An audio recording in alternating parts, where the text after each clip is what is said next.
very own homegrown Olympian, Michael Christian Martinez. The best day of my life.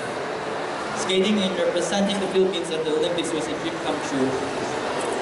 I am truly honored to represent our country in the Winter Olympics in Russia.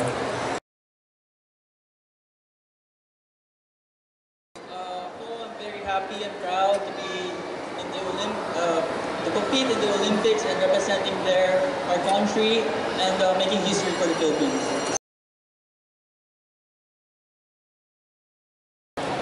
Gulat na gulat sila kasi I mean, yung sa Alba nga sabi, may ice skating rin kayo sa Philippines? So ako, yes of course. And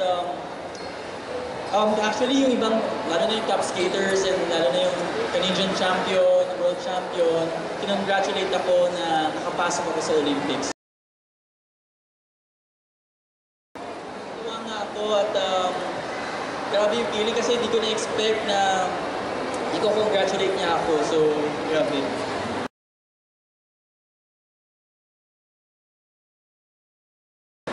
Yung una, yung nagpo-program na ako, and then when I'm performing from the start, isip ko, I'm doing this for God, I'm doing this for my family, I'm doing this for my mother, I'm doing this for the country.